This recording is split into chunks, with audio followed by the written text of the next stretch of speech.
Hi my darlings, I'm Sophie Darling and welcome back to the channel. If you're new here, hello, my name is Sophie. I have a doctorate in literature, which means I get way too emotionally invested in the shows that I'm watching. So if that sounds like something you will enjoy, why don't you hit that subscribe button so you never miss a video. Today we're reacting to the finale of season 1 of Jujutsu Kaisen. Last episode we saw Megami's innate domain, because it's not fully complete, the Shadow Chimera Garden. We also saw Megami have a rapid departure from his self-sacrificial personality. He's now deciding that he wants to live, he wants to get stronger, and that he's going to be selfish, he's going to be greedy, which is what Gojo was getting across to him, is that in order to grow, in order to help those in need, he needs to stop utilizing his life as this ultimate trump card, as this way of actually helping those, because once you're dead, there's no one else to help those in need. So it's kind of a double-edged sword, but Megami seems to have finally come to this understanding and realization that, as Gojo said, all Jujutsu sorcerers, when they die, are alone, which is kind of sad because it implies that Itadori's desire to die surrounded by people that care about him isn't going to come to fruition. Kind of breaks my heart a little bit for the boy, but it is what it is, I guess. Either way, we see him a lot more emotional than we have in the past. He's less stoic, he's more embracing the darkness and the strength of his ability and his technique. So it was really exciting to see just what Megami is capable of, but he is absolutely exhausted. Sukuna is rubbing his hands with glee. He's kind of excited at what Megami has done, but I feel like he might try and take advantage. And then we have the two brothers that are death portraits, and then Itadori was focusing on blood, this concept of blood, in the previous episode, so I think that's going to have to come back into fruition. But we're most likely going to see the showdown now between Nobara, Itadori against the two brothers, because they need to stop them finding Megami, who has Sukuna's finger. So without further ado, we're going to get into episode 24. Woo!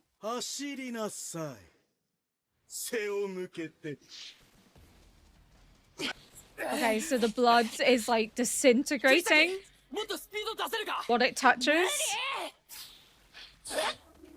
Oh!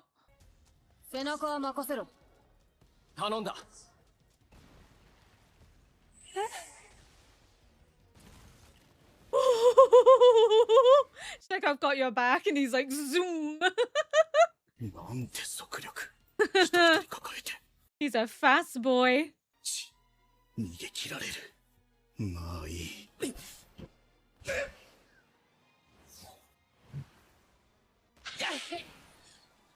Ooh.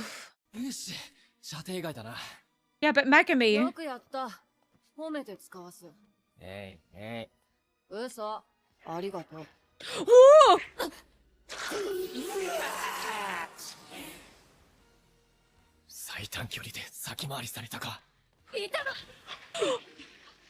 Ah! 心配しなくても弟の血に私のような性質はありませんよ。私のだって全身に浴びれもしない限り死にはしません。 Yeah, but imagine it will hurt, though. 死ぬほど痛みますよ。Yeah. 私たちの術式はここからです。触乱不術。Okay, so it like decays your body. Holy fuck! Oh! Oh, I'm very scared. 粘膜、傷口。私たち兄弟どちらかの血を取り込み、私たち兄弟どちらかが術式を発動すれば、侵入箇所から腐食が始まります。Oh, that's foul. 朝には骨しか残りませんよ。術式ってことは解除させちまえばいいわけだ。結果有毒なだけであって、私たちの術式はあくまで分解ですよ。術式の開示は済んだ。実際はもっと早く死ぬな。さて、どうします？ Well, he's not gonna let it happen. He's gonna try and make it stop. 明治の初め、呪霊の子をはらむ得意体質の娘がいた。身に覚えのない解任に始まり、親類縁者からの風当たりは常軌を逸し、彼女はこの亡骸を抱え、ある呪術師が開いた寺に駆け込んだ。加茂則俊。多くの呪術文化財とともに史上最悪の術師として名を残す御三家の王天。彼の知的好奇心は呪霊と人間の間に生まれたこの虜となる。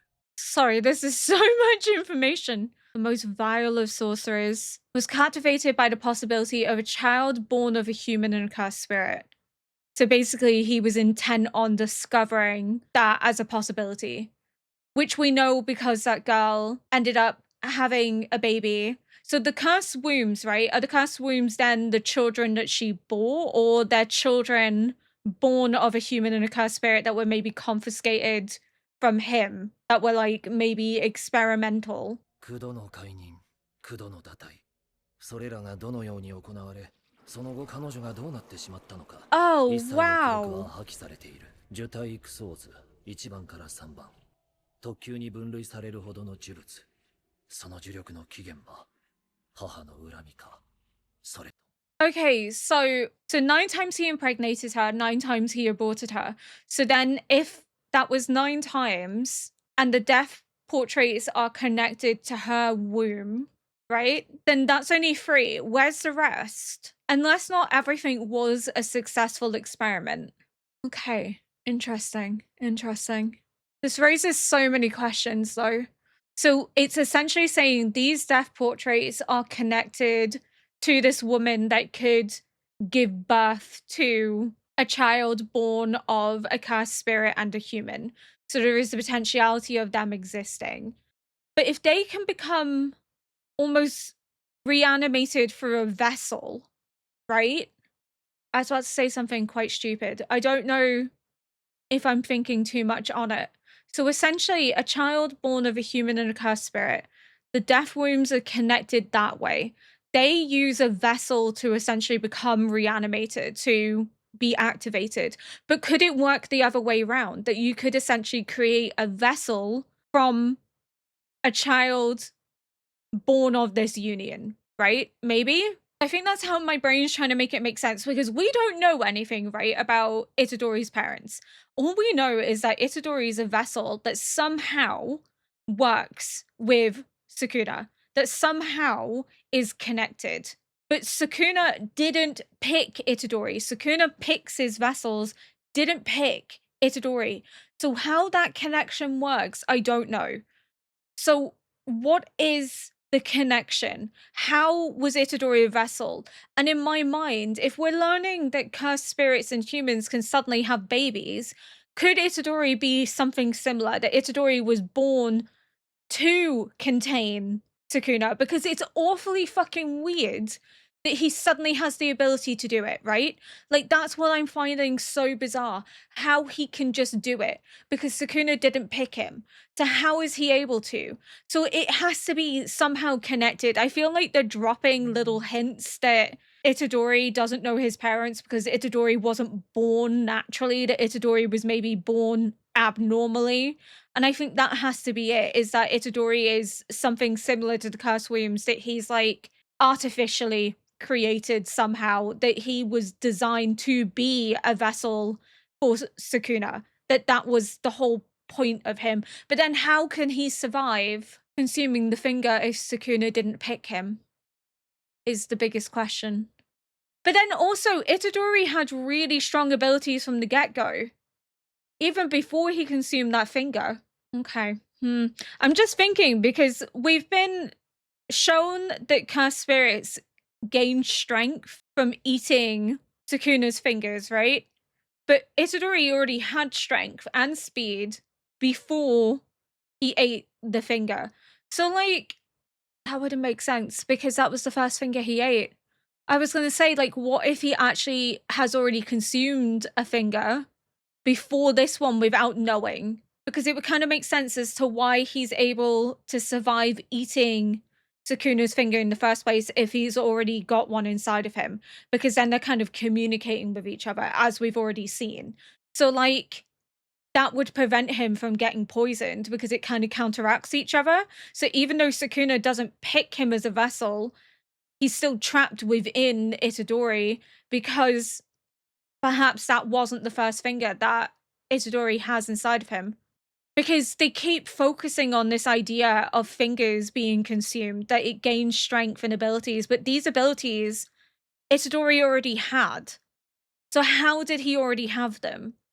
Because nobody else has anything like it.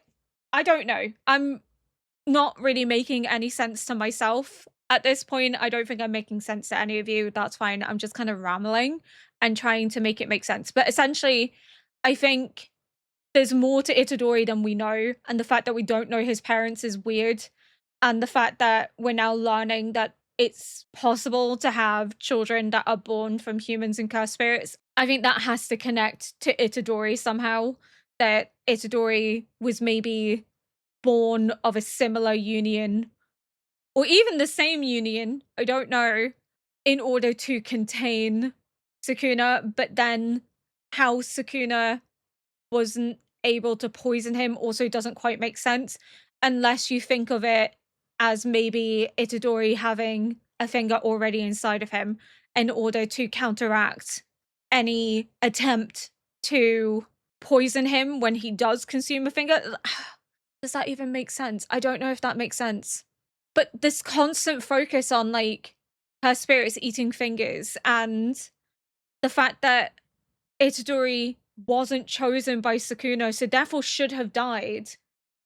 And the fact that when he did consume the finger, there was a resonance that then has awoken the other fingers that were residing within other cursed spirits. But why was there that resonance? What did that finger connect to in order for there to be that resonance? Like, what is Itadori for this impact to be resounding? Do you get what I mean? Do you understand what I'm trying to say?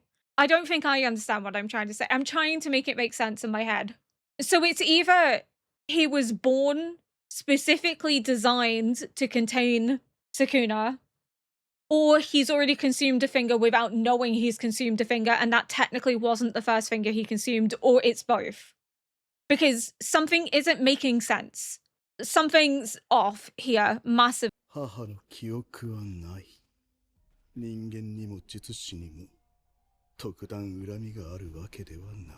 150年。お互いの存在だけを頼りに封印を保ってきた。Oh, so they're really connected.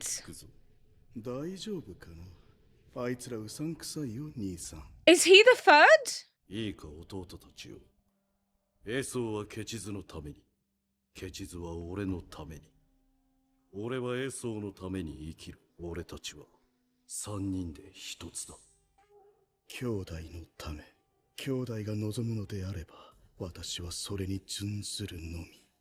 辛いようでしたら。Why does he look normal and the others don't? That's so interesting. 強いなお前ら。でも残念。私との相性最悪だよ。スレー地方。友なり。我慢比べしよっか。Oh! 痛いのは嫌だろ。ならさっさと泣きながら術式解けよ。呪詛返しの術式。我慢比べ。こちらの術式を How much do you care about your brother? というわけか。Because he's gonna be hurt too. 対象から欠損した一部に人型を通して呪力を打ち込むことで対象本体にダメージを与える術式。血液は数例呪法において決して価値は高くない。でも友なりは対象とのつながりをたどる。They're connected. 私の中にある奴らの血液は触乱符術の術式で二人と強くつながっている。弟の方にも聞いたのは棚ぼただな。Yeah, so he's gonna suffer. 死ぬんだ。じゃんじゃか友なりぶち込んでやる。なかなかに強烈だが。Are you gonna sacrifice your brother for this? 我慢さえしていれば、いずれ死ぬのはあなた But is it worth the risk? That's why it's a game of chicken. 中は痛みと毒でまともに動け。なぜそこまで動ける？ Oh, his face! 友なり。Why do I feel really bad for them? 虎杖は猛毒、呪いの王、両面スクナの器。故に、あらゆる毒に耐性がある。分解の痛みはあるだろうが、その果ての毒は奴には効かない。Oh, the soundtrack is so good. 虎杖裕二は止まらない。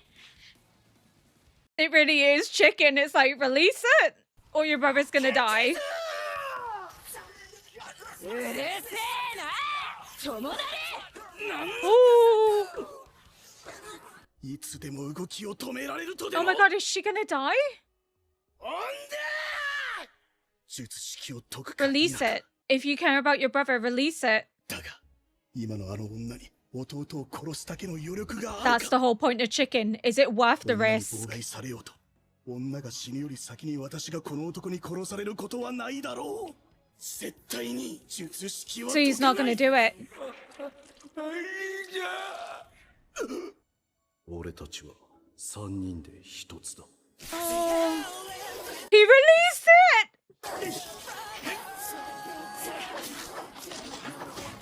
気づいた時には術式を解いていた Because they're connected. It's his brother. All they had was each other. Oh, I wanna cry!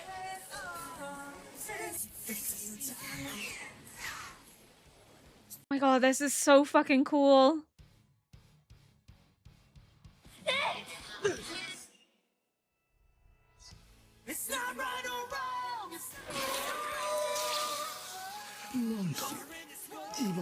Black Flash. だが気づけば片ごと飛ばされていた Is his brother dead? 弟よ死ぬな弟よ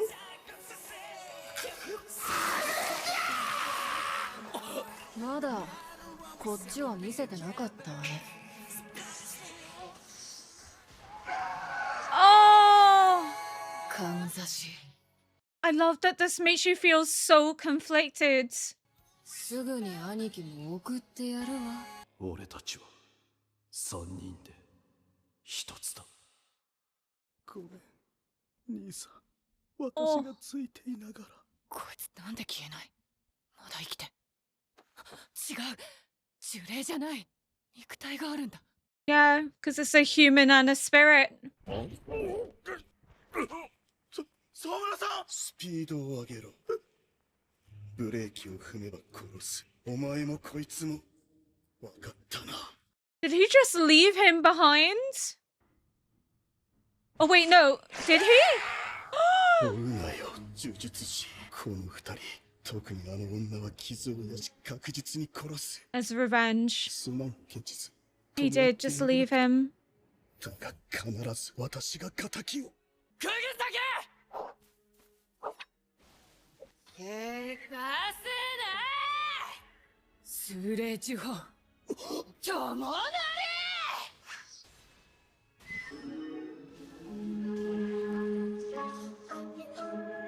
国戦を決めると術師は一時的にアスリートでいうゾーンに入った状態になる。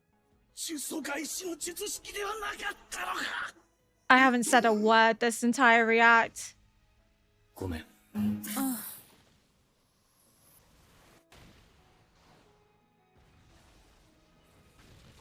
The fact that he knows that they have a physical body, but he has to do what he needs to do.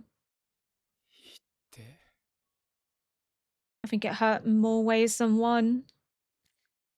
He knows his brothers are dead.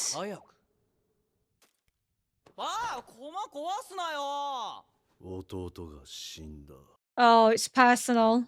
They're connected. 報告が入ったよ。エソーケチズを殺したのは呪術高専1年虎杖裕二とその一派だ。He's like, now it's getting fun. 釘崎大丈夫か。ああまあね。 That was so intense and stressful.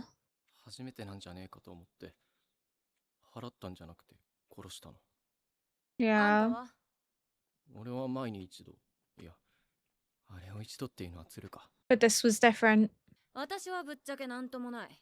術師やってりゃこういうこともあんでしょ。伏黒じゃないけどさ。 It's the different 結局 philosophies, 助 you けられる know. 人間なんて限りがあんのよ。私の人 She's 生 come to を accept that this is part of そこ her に座っ job てない as a 人間に sorcerer. 私の心をどうこうされたくないのよね。ま、あんたみたいに自分で椅子持ってきて座ってるやつもいるけどね。人間だとしてあのレベルのを長期間拘束する術はない。でもあいつ泣いたんだよ。 He 目の前 did. で弟が死んで。そっか。 And he feels 俺は guilt for that. 釘崎が助かって生きてて嬉しい。ほっとしてる。 How could you not? それでも俺が殺した命の中に涙はあったんだなって。 And he'll carry the weight with him for the rest of his life. And they have an older brother that they don't know about who's going to be gunning for 共 them. 犯ね、私たち。 Oh, 伏黒。お、戻ったか。 he's resting. He's tired. ビビった。死んでるのかと思った。 It's the fact that they were united in death. That's some comfort, at least. なんで指のこと知ってんだよ。それ聞く余裕ある？ねえ、とりあえず新田さんに連絡して。俺食べようか。 Uh, じゃねえんだよ。 maybe お not 前の指の without キャパははっきり分かってねえんだ。 speaking to someone first. 食うな。でも一番元気そうなお前に渡す。念を押すが食うなよ。犬並みの理解力だと思われてるな。 No! Schooner! 食うなっつったろ。俺 He didn't! マジで今回もろくに働かねえし。君の中のスクナが力を取り戻すために指のありかを教えてくれる。 He's a little shit. いやー、指の呪霊だけじゃなくってさ、遺体を調べてびっくり。なんと例のブツの受肉体だったの。特級相当かっこ撃破。今年の1年は豊作だね。僕の指 He's 導者 so として proud の of them. 腕がいいのかな。My chance to brag. 話したくないのよね。飲み会の幹事の件でしょ。引き続き声かけよろしく。内通者が学生ってのは考えたくないね。めんどくせえ。あとは頼むよ、メイさん。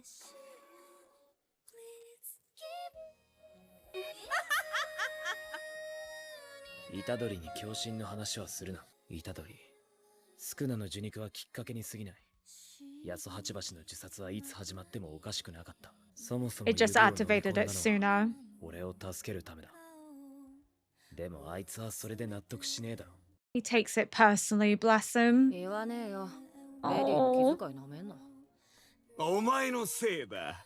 お前が俺を取り込んだ。目覚めたんだよ。切り分けた俺の魂たちが。小僧、お前がいるから人が死ぬんだよ。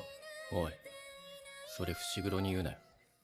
自分が助けた人間が将来人を殺したらどうする？言うなよ。 Oh, they're trying to protect each other so badly. Ah! 安静にしてたらなまったんだよ。それより聞いたか、一年図の話。特級相当を3体ってやつだろ。鮭。Insane. 負けてらんねえな。私らも。筋子。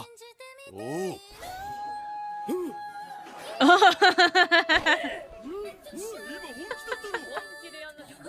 She's got to get stronger.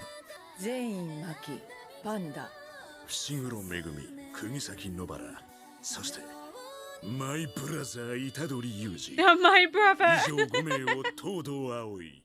命名の名のもとに一級術師に推薦する。 No way. Insane. いくらなんでも買いすぎじゃない？半分はあんたのでしょ。俺のはこれだけだよ。She's treating herself, okay?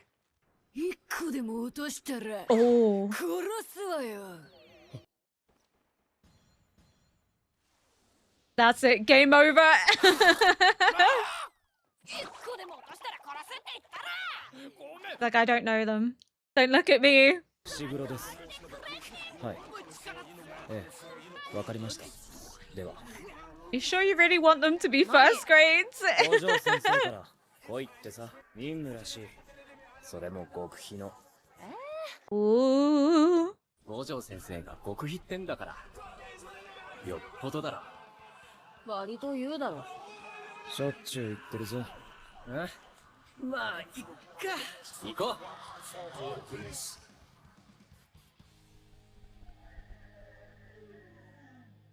Oh, that was amazing. And my biggest worry is that because it kind of ended somewhat positively, that the next season's going to be very brutal. And we're probably going to start seeing characters killed off, especially now that they've introduced Chozo. And Chozo is the elder brother of the other two who have been killed, and he's furious. So it's going to be like a personal vendetta to take out Itadori and Nobara for revenge. And poor Itadori, honestly, this whole concept of wanting to save people and grant them a good death also hinged on this idea of not actually having to kill, because he didn't want to start going down that path. He was talking to Yoshino about it at the beginning of season 1, about how if he ended up having to kill, he was worried that he'd become so desensitized to it that it would be normalized, and that is what he would always resort to. Rather than trying to find another alternative, another solution, he would just go in with the idea that killing them is easier. So the fact that now he has had to take a life, another life, because I mean, he did kill 3 before, but he kind of didn't really have a choice. He was forced into it, and he needed to save Naname as well against Mojito. So, you know, he's saying it doesn't really count, but it does count because he still carries the weight of their deaths on his shoulders. Likewise, he's now carrying the guilt with the 2 brothers. This idea that they were crying for each other, they wanted each other, and they've killed them. They've severed that. It's hard to come to terms with, but this is also showing that Itadori's philosophy as well is going to be changed, because he talks about how he wants to ensure that everyone has a good death, and as Naname said to him, is you can't determine that, you can't control it. And again, he's talked about not wanting to kill people. He doesn't want to be responsible for someone's life being lost, but it's showing that he doesn't really have a choice. This is something that Nobara has come to terms with, that she can't save everyone, and it's part of being a sorcerer. People are going to die, and there's nothing she can do to fully prevent that from happening. All she can do is her best. If she can protect those that she cares about, she will, but she's a lot more sort of realistic in the idea that if it's between her and somebody else, she's going to prioritize her life. She's not going to feel bad killing someone that threatens her life in turn. She's going to ensure that she is victorious in that situation. Whereas Itadori now is sort of having to come to terms with the fact that his own concepts are going to be fundamentally altered by being a jujutsu sorcerer. What he thought he knew and what he stood by is going to change. He's not going to be able to constantly feel guilty about the lives that he couldn't save, when these lives that he took were threatening him and Nobara. They would have died if not for them killing them, because they couldn't keep them under control. They couldn't hold them. And that's what Nobara is trying to say to him, is that like, we couldn't hold them even if we wanted to, even if there was another option, it's not available to us. So we had to do what we could to protect ourselves, but to also protect others that may come into contact with them. But it's the idea of Itadori feeling guilt, the emotional weight of the lives that he took, that even though these are the enemy, he still feels empathy for them. He still feels that guilt of the brother witnessing his younger brother's death, that they were crying for each other, that they felt empathy and sorrow. I love how the show makes you really empathetic. I didn't really say anything, and I wasn't really cheering for Nobara or Itadori. Even though I didn't want them to die, I also felt connected to the 2 brothers, and I didn't want them to die either. Like, I felt bad that all they have is each other. They were trapped in these wombs for 150 years with nothing but one another for company. They have promised that they would protect each other. They are connected. They are brothers. They are blood bonded. So then to witness the death of one, and knowing there's not really anything you can do to stop it, that you can't even mourn him, is heart-wrenching. Like, you couldn't root against them because I just felt so guilty. I felt so bad. Again, I didn't want Itadori or Nobara to die, but what I really love about that perspective is that it really puts you in Itadori's shoes. You are there not wanting them to die.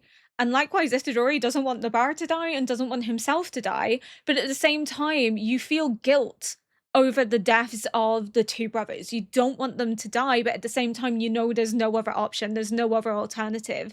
But you feel that pain and that sense of horror at witnessing the death of a sibling. Like, it's heart-wrenching. And then for Choso to know that both his brothers are gone, that he's now all alone in this world, you can kind of understand where his resentment and anger and need for revenge is going to come from, because he's working with the cursed spirits because they've offered him an opportunity that they've never had granted before, especially because they were contained by the jujutsu sorcerers for 150 years. You know, they've never had an opportunity to live a life. They've never had an opportunity to be free from containment. So they're obviously going to side with those that offer them that chance. And they didn't really get much of an opportunity because it was taken from them. But, you know, they thought it wouldn't be too difficult to take out Itadori and Nobara, and, well, lessons were learned. It definitely was more difficult than they gave them credit for. It's still just heart-wrenching. Like I said, I think it's phenomenal the way that Jujutsu Kaisen is written, that you can really empathize and feel for the characters, even the villains in this. Again, emphasizing the connection that Megami and Itadori have to each other, that Megami wants to protect Itadori. He wants Itadori to not feel any further responsibility for consuming Sukuna's finger, in knowing that because of him eating Sukuna's finger, it's triggered this dormant curse and likely has had a wide-reaching impact elsewhere as well. So he wants to shield him from that. He wants to ensure that Itadori stays focused and doesn't become weighed down and burdened. But likewise, Itadori doesn't want Megami to doubt ever having saved him, that Megami loses faith in him, because essentially he saved Itadori's life because he believes Itadori is a good person that has the potential to save others. So then the fact that Sukuna is taunting him with the, you know, people are going to die because you live, it goes against Megami's choice to save Itadori. It goes against everything Megami stands for. And just like Megami wants to protect Itadori's peace of mind, Itadori wants to do the same thing for Megami. He doesn't want Megami to lose faith in him. He doesn't want Megami to regret saving him. He wants Megami to be his friend and for them to still be connected to each other. And likewise, Megami doesn't want Itadori to feel burdened by guilt and responsibility. He wants him to remain confident and strong, but they're both suffering in their own ways. It's so heart-wrenching because they're so caring towards each other. They're so desperate to keep each other safe, to protect one another. And Nobara even says, like, you need to give me some consideration, because she wasn't ever going to tell Itadori that either. So she's kind of offended. She's like, give me some credit. Do you really think I would put that on him? But it's the way that they've all sort of formed this really, like, tight-knit unit together. And I think the biggest impact that could happen is one of them dying, one of them severing this unit that they've established. But oh my goodness, we're getting recommendations for first grade. And of course, Todo recommended Itadori. There was no way that he wasn't going to recommend him. Absolutely insane. Not what I expected. But I'm excited for season 2 in terms of seeing the story develop, but also learning more about Choso and this whole concept of being born of both a cursed spirit and a human. And if that relates to Itadori, because it feels very weird that they bring it up in sort of the final episode, and we're still not sure about Itadori's parents. We're still not sure how Itadori is a vessel for Sukuna, but we'll eventually find out. But it feels almost like they're hinting, like foreshadowing for what's to come, that there's going to be a reveal at some point, that not everything meets the eye. But this whole premise of there being a traitor still, hopefully we'll start to get a few more hints, because we haven't really got an idea as to who it could be. We know that Gojo suspects, and then he's also paid like a vast amount of money. Well, I'll leave the rest to you, and then paid May like a shit ton of money. So I'm curious what that intention is. Is it because he's paid her to recommend his selection for first grade, or like what? Because they have to be recommended by those not affiliated with them. So like there was that guy that was recommended to first grade by Naname, who I believe was also from the Kyoto institution. So they're recommending the ones from Tokyo because again, they have to do it where they're not connected. So it almost seems like because she is the one that's like giving the names, that maybe she's being paid to. But would Gojo go as far as, I mean, it's Gojo, to be fair, he's quite underhanded. And it's a big fuck you to the Kyoto principal, especially when he's talking about how, you know, among sorcerers, the first grades are the ones that lead other sorcerers in the jujutsu world. They model what it means to be a sorcerer. So, you know, you have to take it seriously when you're recommending the first grades. They are the leading figures. So the fact that they're recommending the Tokyo institution and Itadori's on that list is kind of a big fuck you to the institution and the higher ups of the Jujutsu Society, because essentially he has been saying that he wants to build the new generation from the ground up, that he wants to change how things are done with his students. And now the majority of them are being recommended to first grade. He very much is doing that. But yeah, just the fact that it's very coincidental. He pays a lot of money and then she ends up recommending quite a few. I wouldn't put it past Gojo to be underhanded like that, but I want to know who this traitor is. I want to know more about Geto. I want to know more about this relationship between humans and cursed spirits and that babies can be born from that. I'm really excited, especially now that we've had a shift in Megumi's perspective and a shift in Itadori's. So seeing their growth over the next season is going to be really fascinating, especially now that Megumi has come to terms with that he needs to be more selfish. He needs to put himself before others instead of trying to sacrifice himself time and time again. And then you have Itadori having to come to this realization that he can't prevent deaths, that deaths are going to be associated with him no matter what. And it's something that he has to learn to come to terms with. So their growth and how it intersects with each other is going to be a fascinating watch. But yeah, I think that's all I have to say. I'm looking forward to seeing the movie, and then we'll be jumping into season 2. So thank you so much for watching. If you enjoyed this react, please consider liking, subscribing, and leaving a comment below to help boost this video into the algorithm. And until next episode, bye!